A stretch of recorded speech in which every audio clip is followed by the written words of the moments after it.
What's going on, Gem in 10 Collectors World? This is what I like to do every once in a while. I'm going to show you guys my top 15 cards.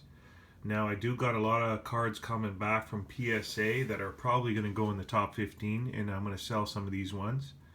But I always have a top 15 list going. So here it is. I'll tell you a little story about each card and how I got it, and I hope you enjoy. First card is my 1975 George Brett PSA 8. This one I bought off eBay. This is one of the first cards that I bought when I started getting into collecting again. I just love this 75 set. It's very colorful. This is one of the best cards to get in the 1970s, and I'm gonna upgrade to a 9. 10's too expensive for me. They go like for 30,000, 35,000, but I will definitely upgrade to a 9. So this is number one, George Brett.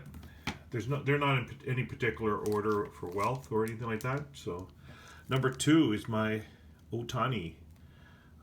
This is I got a Gem Mint 10 on this. I got it off Bowman box for the box was about 300, and this was in it. So pretty amazing card. I got it Gem Mint 10, and it's on sale right now for a lot of money. So hopefully I could sell this one soon, and once I sell it, I'll put another card in my top 15. But really iconic card, and it's pretty awesome. There's number two. Number three is my 1961 Mickey Mantle. It's rated 5.5. Really hard to get a high grade in this 61 tops, but this one's in good condition. So Mickey Mantle's one of the cards that I collect. I love Mickey Mantle cards, but this is my 1961 Mickey Mantle, and this is a pretty awesome card. Next is my 1979 Wayne Gretzky PSA 6. A PSA 10 a few months ago sold for 456,000, I think. And all of us are kicking ourselves because we probably had some of these cards when we were young collecting. I know a couple of guys that have had this card and probably chewed up, or they just threw it away, or their parents threw it away. But this is my 1979 PSA 6. It's probably going for, I could probably sell it for about 1,800, but I'm going to hold on to it a little bit. I'm definitely going to try and upgrade to a 7. I don't think I could afford an 8, but definitely I want to upgrade to a 7. So really, really iconic card from a legend, Wayne Gretzky rookie. Next one is the oldest card in my collection, 1911 C55 Bruce Ridpath. I got this one actually from a retired vendor. Had it in a box when I was buying some other cards, and inquired about it. Didn't know if it was going to be real or not because it's so old, but it came back pretty good. Number 2 out of 10, so doesn't matter to me. It's 108 or 100 and almost 108 years old, so pretty awesome card. This one's going to stay. It's not too often you get a 108-year card, and a 2 is not bad for that year, for that many years old. So Bruce Ridpath C55 1911. Next is another card that I got off the retired vendor there. I met this guy, and he used to have a card store, and just kept on seeing him and getting cards off him, and he was really giving me really good prices. So this is my 1964 Topps Bobby Hull All Star, rated a 5 out of 10. Pretty cool card. I'm collecting 64, so there's going to be a couple of these ones in this video, but this is my Bobby Hull. Another card I got off the vendor, his name's Frank, 1952 Parkhurst, Terry Sawchuk. Terry Sawchuk's one of the iconic goalies for any NHL fan, but this is his 1952 Parkhurst card. Got a 2 out of 10, but it doesn't matter to me. Pretty awesome anyways. It's really rare to get a higher than a 2 or 3 in that year, but this is my 2 out of 10 1952 Terry Sawchuk. Next up is another guy that I like to collect, 1964 Topps Sandy Koufax, 8 out of 10. This is a cool card. I like it. It's nice and centered, and it's from One of my favorite guys. I like to collect Nolan Ryan, Sandy Koufax, and Mickey Mantle.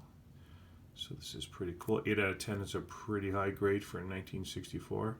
So this is pretty awesome. Just love Sandy Koufax and his cards.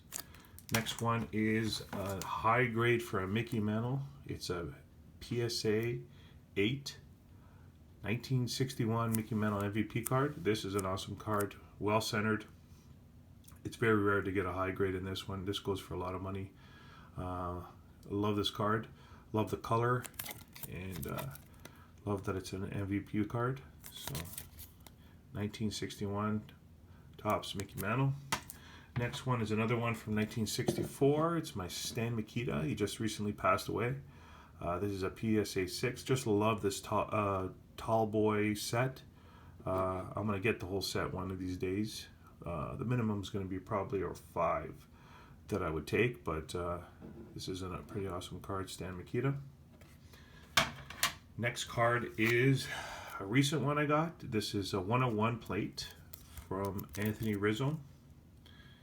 So this is 101 is the blank printing plate that used to manufacture the card. So what they do is when they've done the set, they mail out, the guy signs, and they put into the set the blanking plate or the manufacturer plate, and this one's from Anthony Rizzo. Really, obviously it's a 101, so it's pretty cool. I never had one of these ones before.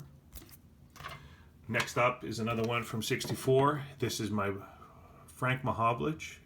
Any Leaf fan would love this card. 1964 PSA 6, so we're getting a little higher grade for this one. So it's pretty awesome. Just love the color and the look of this card. So this is my 1964 Topps Frank Mahovlich. Next is my 1966 Topps Mickey Mantle PSA 6. What could I say about Mickey Mantle? One of the hottest guys on eBay or selling or in the trade. So no matter what you pay for a Mickey Mantle, you're always going to make money, trust me. So it doesn't matter if you overpay a little bit. Eventually, in a few years, you're going to make your money back and more. So this is 1966 Topps Mickey Mantle. Next one is iconic Toronto Maple Leaf 1964 Davy Keon PSA 5. As you can see, the reason I like this 64 Tall Boys, the colors, the pictures, it's pretty cool. And last but not least, my 1958 Topps Sandy Koufax. Perfectly centered. I don't know why he didn't get a 9, so kind of wondering if I should crack this open and send it in. Maybe I'll get a 9, but it's a perfect card. Really iconic card. Really expensive too for an 8. But it's shot up in value since I bought it.